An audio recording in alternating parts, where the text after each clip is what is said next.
Welcome to my YouTube channel एज ए रूबी में आप सबका स्वागत है और इस वीडियो में भी।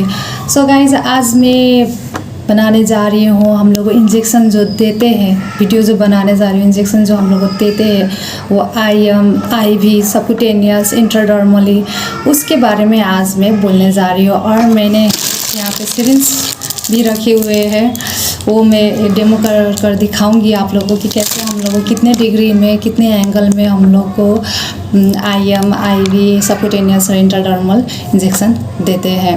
उसका टेक्निक, उसका प्रोसीड्यूर मैं दिखाऊंगी। वैसे मैं आप लोग को लाइव तो उसमें नहीं दिखाऊंगी कि मैं मतलब पर्सन में ही मैं इंजेक्शन दे रही हूँ, वैसे नहीं। तो मैंने ले लिया है एक साबुन, उसमें मैं आज आप लोग को डेमो कर दिखाऊंगी।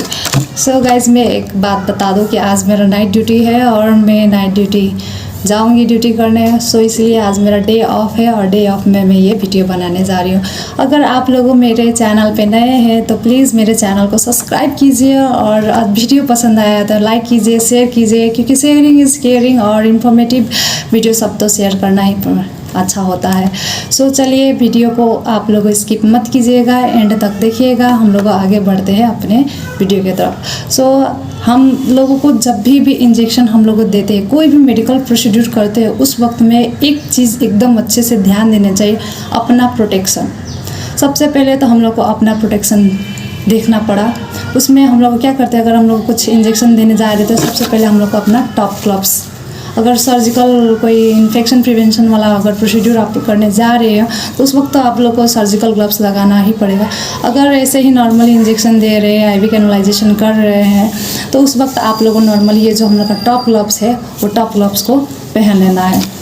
आप लोगों को ये क्यों मैं पहन रही हूँ, क्योंकि ऐसा हम लोग का आदत रहेगा तभी तो हम लोग को प्रैक्टिकली भी करेंगे ना।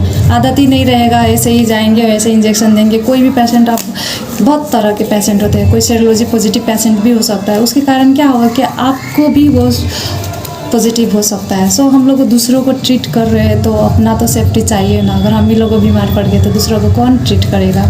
गाइज आप लोगों को ये पीछे में जो म्यूज़िक देख रहे हैं, या कल जो था विश्वकर्मा पूजा था, उसका ही आज कल से ही लोग बहुत धूमधाम से सेलिब्रेट कर रहे हैं और गाना बजा रहे हैं। सो चलिए उस म्यूज़िक को हम लोग नेगलेक्ट करते हैं और हम लोग बढ़ते हैं अपने वीडियो के तरफ में। तो मैंने एक ग्लव्स लगा लिया है, दूसरा भी लगा रही हूँ और मैं आप लोग को ये सिरिंज सब के बारे में बताने जा रही हूँ। मेरे पास अभी सिरिंज बता दूँ तो मेरे पास अभी 10 ml का सिरिंज है, जो मैं दिखा रही हूँ आपको। ये जो है मेरे पास अभी 10 ml का सिरिंज है। ये 10 ml हम लोग वो IV के लिए भी यूज़ करते हैं, उसके बाद में IM के लिए भी यूज़ करते हैं। IM के लिए 10 ml कुछ ही डिजीज़ में ही यूज़ होता है IM देने के लिए। और बेसिकली तो 5 ml 3 ml का भी IM हम लोग देते हैं। 1 ml ऐसे कम कहीं जाता है, तो कोई जो डिजीज़ होता है उसमें हम लोग को IM 10 ml ही पुश करना पड़ता है, या फिर 10 ml से ज़्यादा ही। तो ये मेरे पास अभी 10 ml का सिरिंज है, डिस्पोजेबल सिरिंज है। एक बार हम लोग अगर यूज़ कर लिए तो उसके बाद में इसको हमको डिस्पोज कर देना है। मेरे पास सिर्फ 5 ml का भी सिरिंज है, ये 5 ml का सिरिंज है। उसके बाद में 3 ml का सिरिंज है, ये 1 ml का सिरिंज है।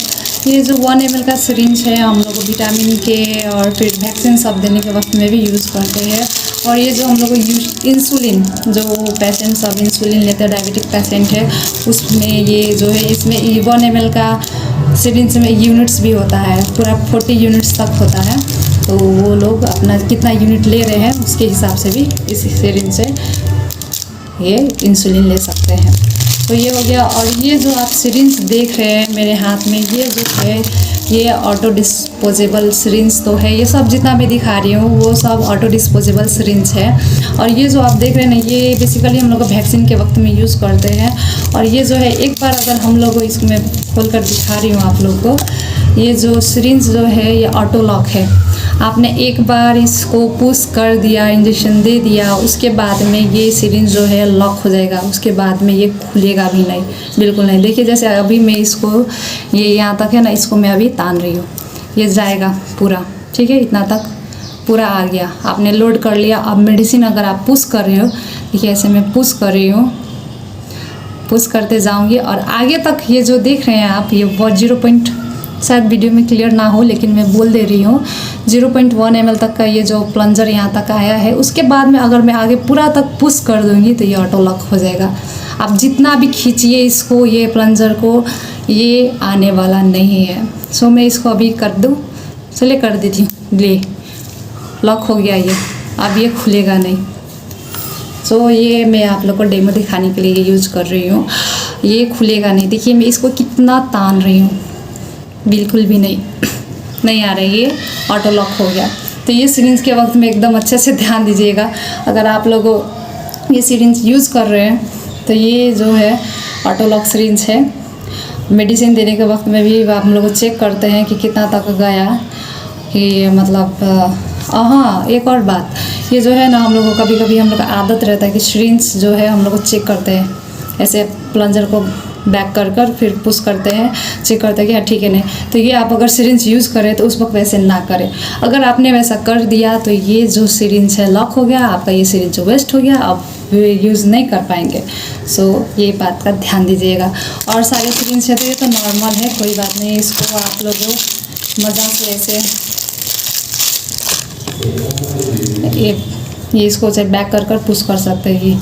ये ऑटो लॉक सिरिंज नहीं है, डिस्पोजेबल सिरिंज है ये भी। सो ये तो हो गया हम लोग का सिरिंज के बारे में। अब मैं जा रही हूँ आप लोग को बताने अब IV सबक्यूटेनियस इंट्राडर्मल इंजेक्शन का टेक्निक कितने डिग्री एंगल में हम लोग को देते हैं, उसके बारे में मैं आप लोग को बताने जा रही हूँ। सो वीडियो में बने रहिए, एंड तक स्किप मत कीजिए, बहुत ज़्यादा ही फ्रूटफुल होगा अगर आप मेडिकल पर्सन हो तो, और फिर अगर नए हो तो और ज़्यादा ही फ्रूटफुल होगा। क्योंकि हम लोग को नए में उतना कुछ नहीं पता होता है, क्योंकि जब हम लोग पढ़ने जाते हैं तो एक्चुअली नहीं पता होता है। मुझे भी नहीं पता था, पर मैं पढ़ते गई, उसके बाद में काम करते गई, मैंने जॉब भी ज्वाइन किया, फिर मैंने वो एक्सपीरियंस लिया, वही मैं आपको ये अपना एक्सपीरियंस शेयर करने जा रही हूँ। सो बने रहिए एंड तक। मैंने ले लिया है एक साबुन जिसमें हम लोग को IM सबक्यूटेनियस और इंट्राडर्मल का इंजेक्शन लगाएंगे, किस एंगल से लगाना है। और ये जो है मेरे पास सिरिंज मैंने ले चुकी हूँ 4 सिरिंज, क्योंकि हम लोग को 4 टेक्निक्स के बारे में अभी डेमो करने जा रहे हैं। सो आप लोग को अभी मैं बता दूँ, कितना जना कहेंगे कि हाँ ये सिरिंज सबका बर्बाद कर रही है। जी नहीं, ये सिरिंज सबका बर्बाद नहीं, मैंने यूटिलाइज़ करी कि ये ऑलरेडी एक्सपायर्ड सिरिंज है। सो ये एक्सपायर्ड है तो इसको क्या किया जाए, डेमो देकर ही फ्रूटफुल यूज़फुल कर लिया जाए। सो ये सिरिंज सबको मैंने यूज किया है ये डेमो के लिए। सो सबसे पहले हम लोगों को क्या कर देने जा रहे हैं, IM इंजेक्शन आप अगर दे रहे हो, और इसमें तो मेडिसिन अभी लोड नहीं है, खाली है, क्योंकि मैं सिर्फ टेक्निक बताने जा रही हूँ। तो जब हम लोग को IM इंजेक्शन देना पड़ता है तब हम लोग क्या करते हैं, सीधे 90 डिग्री एंगल में हम लोग को इंजेक्शन देना पड़ता है। तो ये जो हम लोग को सिरिंज को पहले चेक कर लिया जाए, ऐसे सब ठीक है, मेडिसिन सब लोड कर चुके हैं, तो अब इसको हम लोग कर लिया जाए ओपन। तब हम लोग को जब IM देना है तो हम लोग को सीधा ऐसे देंगे IM। आप देख सकते हैं ये जो है सीधा IM हम लोग को 90 डिग्री में ऐसे देना है।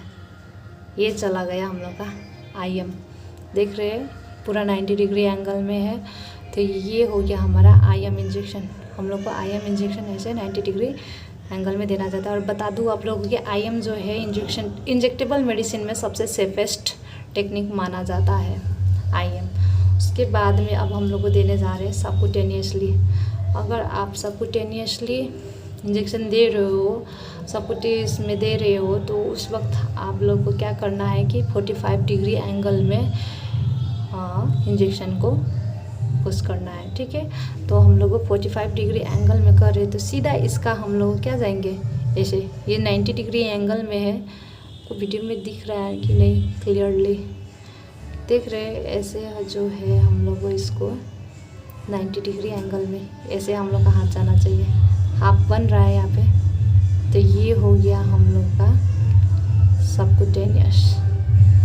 यस देखिए 45 डिग्री एंगल में हम लोग का सबक्यूटेनियसली जा रहा है। ये देख रहे हैं जो 45 डिग्री एंगल में हम लोग का सबक्यूटेनियस चला गया। उसके बाद में अब हम लोग अगर IV लगा रहे हैं तो IV का जो है वो 25 to 30 डिग्री एंगल में हम लोग को आईवी लगाया जाता है। तो उसके लिए हम लोग को अब इसका थोड़ा सा कम चाहिए। ये जो आईवी है, आईवी हम लोग को 30 to 35 डिग्री सेल्सियस में लगाना है। तो ऐसे ऐसे हम लोग का जाएगा हम लोग का आईवी के लिए। अगर अब हम लोग को क्या लगाना है, हम लोग को लगाना है इंट्राडर्मल इंजेक्शन जो है। वो इंट्राडर्मल जो है हम लोग को क्या होता है, डायग्नोस्टिक पर्पस के लिए हम लोग यूज़ करते हैं। जैसे कि मंटूक टेस्ट हो गया, मंटूक टेस्ट हम लोग जब करते हैं तो उस वक्त हम लोग को क्या होता है, वो डायग्नोसिस करने के लिए, ट्यूबरकुलोसिस डायग्नोसिस करने के लिए करते हैं। लेप्रामिन टेस्ट सब करते हैं, तो वो सब क्या होता है, हम लोग का इंट्राडर्मल ही किया जाता है।